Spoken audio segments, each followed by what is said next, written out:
Bienvenue au Montel Balado, dans la chambre droite au but, avec mes amis de Slogar Jury Conseil. Comment ça va, Stéphane Slogar, cette semaine? Salut Jean-Charles, ça va super bien. Et toi, comment vas-tu? Très bien, très Parfait, bien. ça. Alors, cette semaine, on va parler de la CNESST, mais dans le cadre de la maladie professionnelle.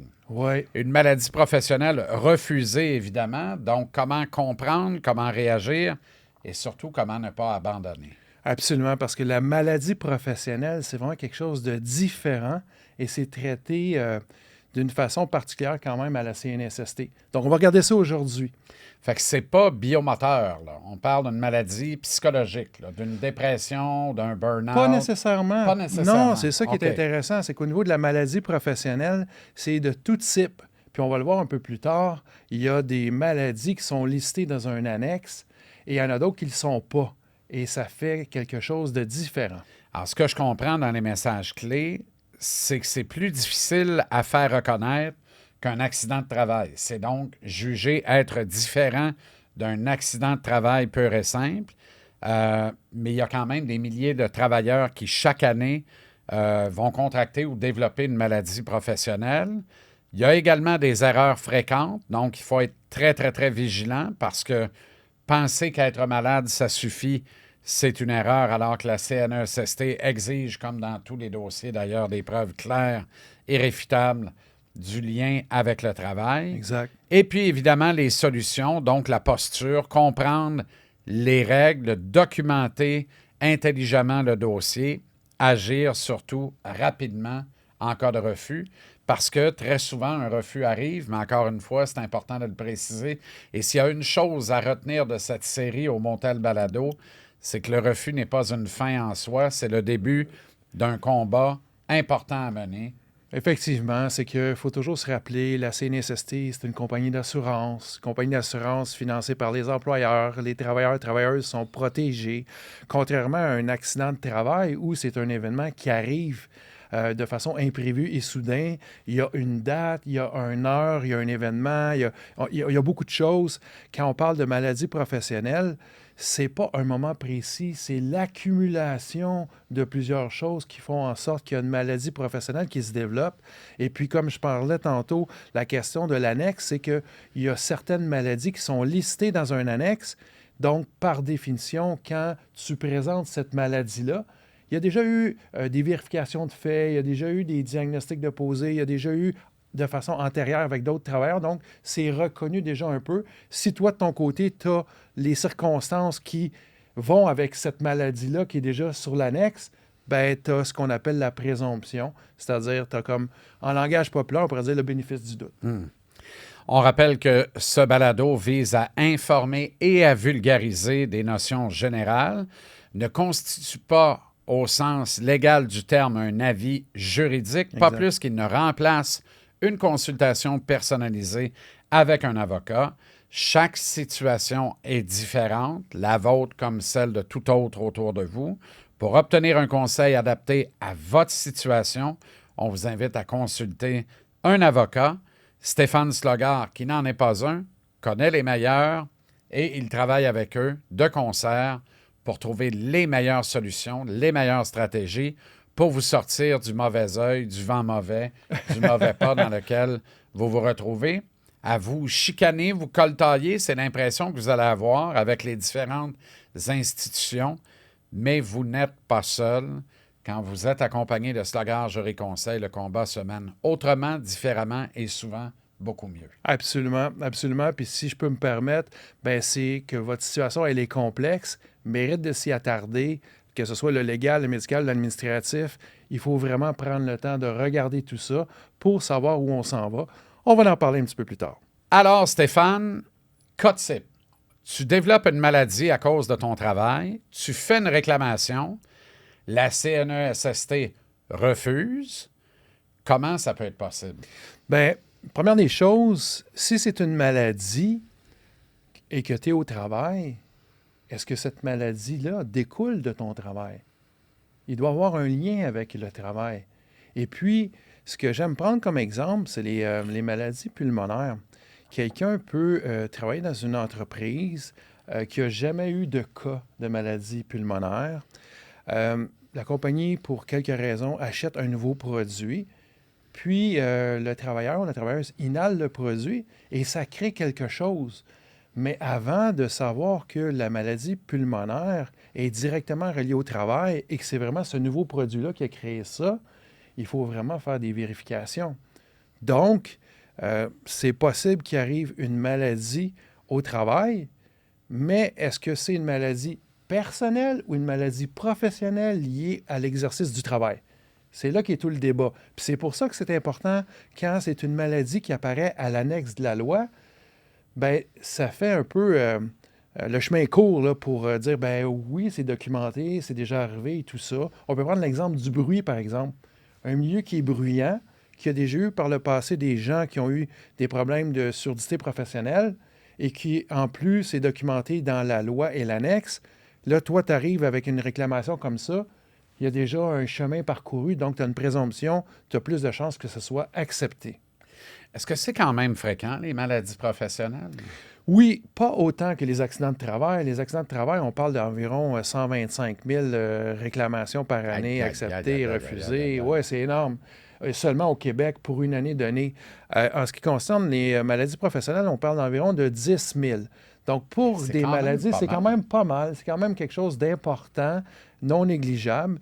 Et puis, c'est pour ça qu'on fait ce balado-là, pour dire que si vous avez une maladie professionnelle... Ça, là, mettons 10 000, là, la proportion sur 10 000 qui est acceptée d'emblée, c'est à peu près combien? On a-tu des données J'ai pas les là-dessus? chiffres là-dessus, mais ce que je peux te dire, c'est que c'est pas parce que c'est à l'annexe ou pas à l'annexe que ça va être automatique.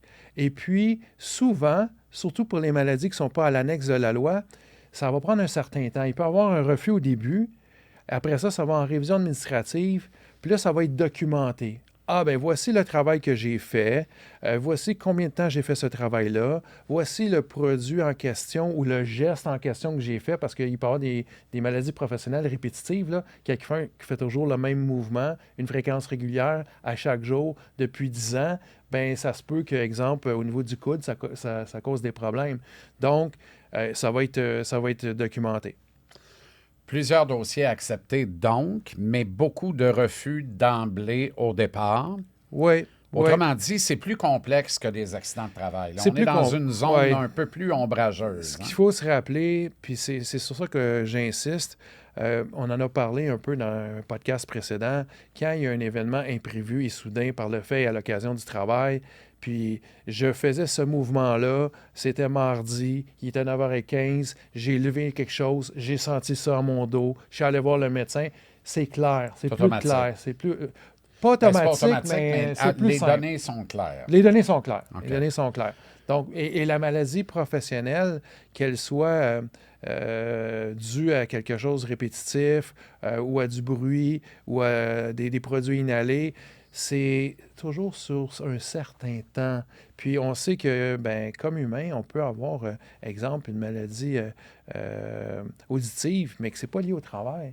Donc, il faut faire le lien avec le travail parce que la CNSST... Okay, donc, on peut parler de l'amiantose, notamment, amiantose, des trucs ça, de ce genre-là. Exactement. Ça entre dans ce cadre-là. Si on parle de l'amiantose, entre autres, c'est un bon exemple, bien ça, c'est listé à l'annexe. Donc, un travailleur qui est exposé à la poussière d'amiante, donc si dans son milieu de travail, il y a une poussière d'amiante, puis qui a développé l'amiantose, bien, c'est déjà quelque chose qui est documenté dans l'annexe de la loi, donc ça, c'est plus facile. Okay. Par contre, si on parle d'un problème de santé mentale, un problème psychologique, ça, c'est pas dans l'annexe de la loi.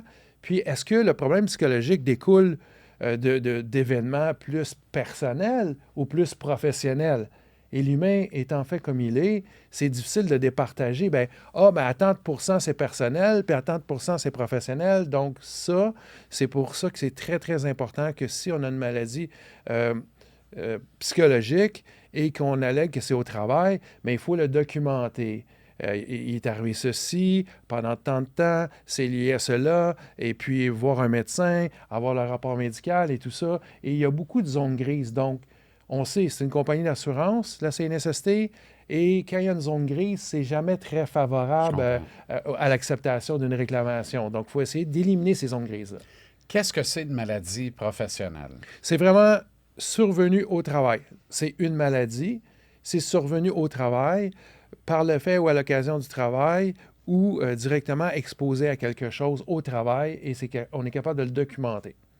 OK. Les deux grandes portes d'entrée maintenant. Donc, l'annexe, l'ATMP. Oui, l'annexe de la loi. Ça, c'est l'avantage majeur. Oui, la LATMP, c'est la loi des accidents de travail et maladies professionnelles.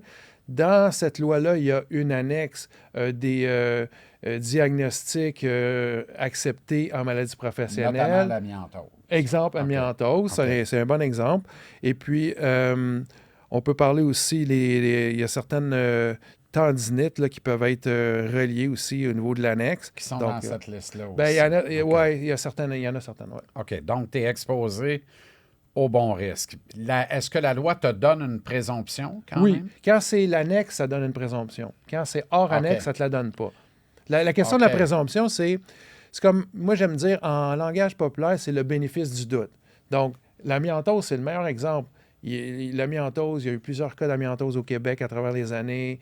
On connaît les conditions qui sont favorables au développement de cette maladie-là. Est-ce que ça va dans les agents chimiques, ça? Parce qu'il y a comme 6 catégories là, de... Ben, l'amiantose, je te dirais, il rentre dans l'agent... Ben, écoute, je ne le sais même pas personnellement, honnêtement. Poussière et fibres. Poussière et fibre. et fibres. Et voilà. OK, parce qu'on a les agents chimiques, exemple, une intoxication au plomb.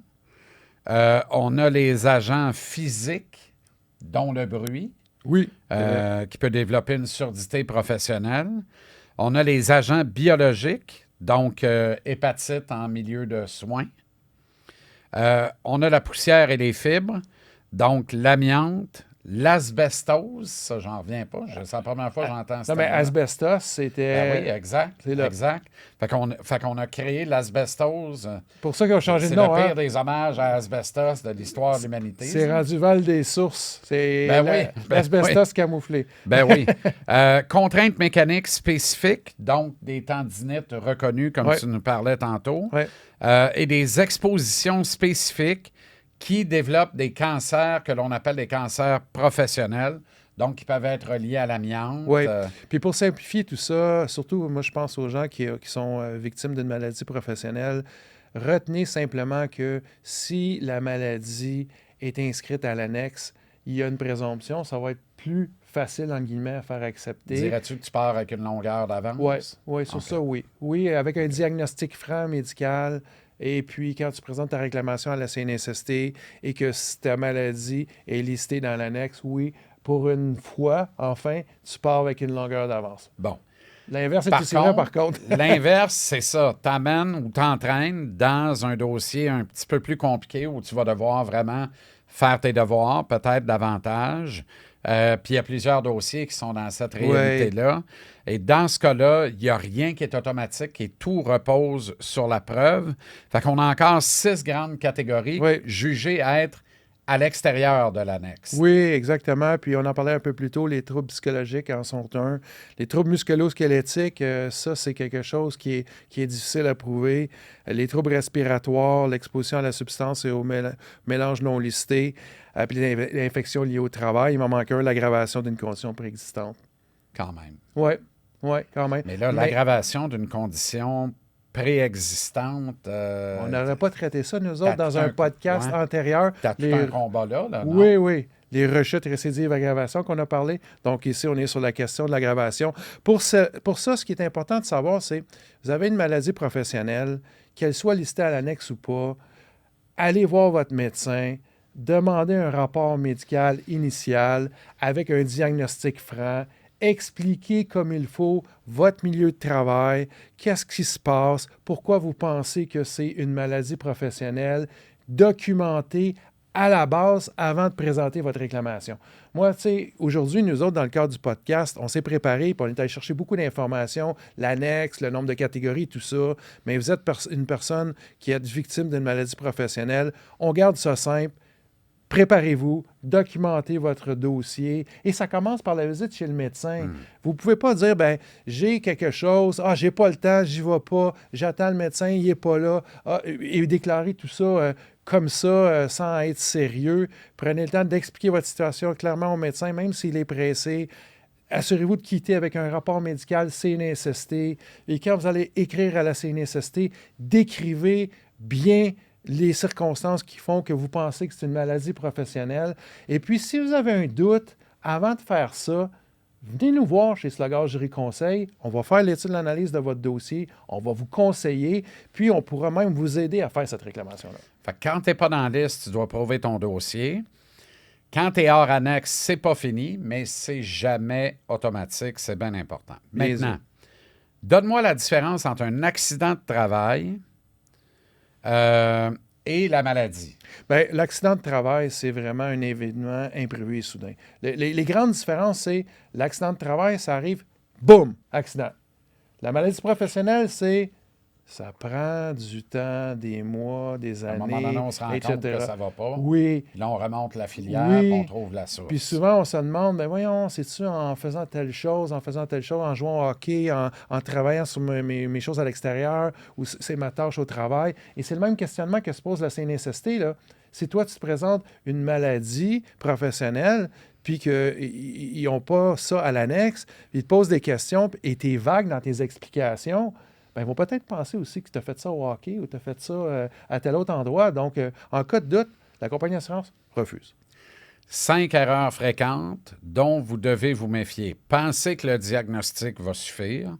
Ne pas expliquer ton travail concrètement. Médecin mal informé parce que le médecin ne peut pas deviner votre situation. Donc, c'est important de tout dire au médecin, de bien lui communiquer votre situation, vos symptômes, votre ressenti. Manque de preuves d'exposition ou abandonner trop vite. Ne vous offrez jamais ce luxe-là parce que ça n'en est pas un. Exact. C'est une catastrophe. Puis moi, j'aimerais ajouter le point suivant. Je sais que les médecins sont fort occupés. Je sais que la plupart des médecins n'aiment pas vraiment compléter ces papiers-là. Préparez-vous à arriver à votre rencontre chez le médecin. Pourquoi vous ne prendriez pas des notes personnelles et vous préparez? Il n'y a pas toute la journée. C'est exact. Plus vous êtes préparé, plus il va dire « Oh, mérite de respect, on va faire attention, puis on va bien le servir. » Et vous le savez, le rendez-vous, ça va être rapide. Là. Bonjour, vous venez me voir pourquoi, tac, tac, tac, 3-4 questions, poup, poup, rendez-vous fini. Si vous n'étiez pas prêt, vous n'avez pas donné votre information, c'est vous qui allez payer le prix, c'est sûr. Parce que la CNESST, elle, de l'autre côté, elle ne devine pas votre travail et elle analyse ce que vous prouvez. Exact. On a-tu un cas d'exemple, un cas type? Bien, c'est le problème respiratoire que moi, j'aime prendre comme cas type. Puis ça me fait penser à des situations qu'on a rencontrées. L'inhalation d'un produit, est-ce que ça cause un problème pulmonaire? Oui ou non? Bien malin est celui qui peut dire oui spontanément comme ça sans faire de test préalable.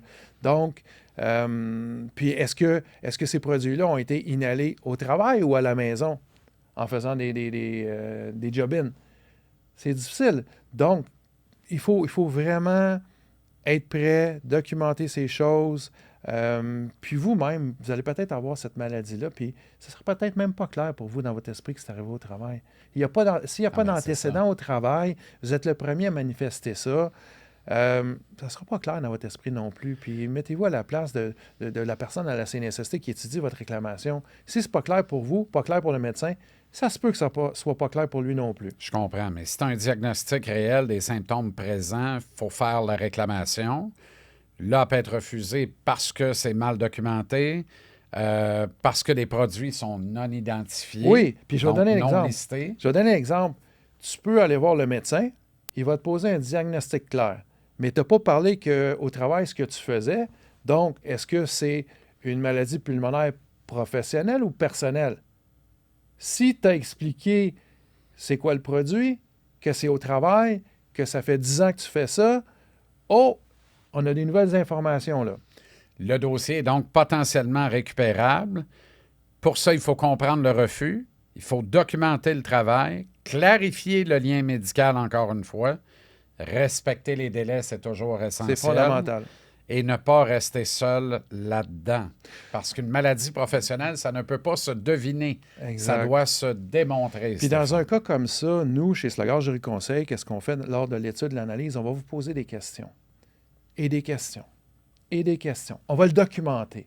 Et lorsqu'on a rassemblé toutes les... job. Oui. Le débroussaillage oui. va être fait. Donc, si vous avez une maladie professionnelle, surtout si elle n'est pas listée à l'annexe, n'hésitez pas, faites-vous accompagner parce que ça prend des professionnels du métier là, pour rétablir les liens. On part un peu à la recherche à ce moment-là, là, comme des Columbo là, pour mettre les morceaux ensemble, puis dresser l'histoire, les circonstances, puis les présenter pour vous. N'oubliez pas que le refus n'est pas la fin, c'est le début du vrai travail. Chaque année, des milliers de travailleurs font reconnaître leur maladie. La différence, c'est souvent la preuve, comment on la présente, comment on la défend. Oui. Puis, Et ça fait toute la différence. Puis pour aller droit au but, ce que j'ai le goût de dire, c'est vous avez travaillé pendant des années, vous avez subi les contre-coups de ça, vous êtes convaincu ou pas que c'est lié à votre travail, bien, pensez à tout l'investissement de temps et énergie que vous avez donné à votre employeur. Faites donc la même chose pour vous. Si vous voyez cet épisode droit au but dans la chambre Slogard du Motel Balado et que vous vous reconnaissez, prenez un moment pour faire valider votre dossier avec les experts et les juristes de Slogard Jury Conseil parce que ça peut améliorer votre santé psychologique et ultimement vous permettre de mieux résorber une situation physique fâcheuse. Et nous irons droit au but. Droit au but avec à la vous. semaine prochaine, Stéphane.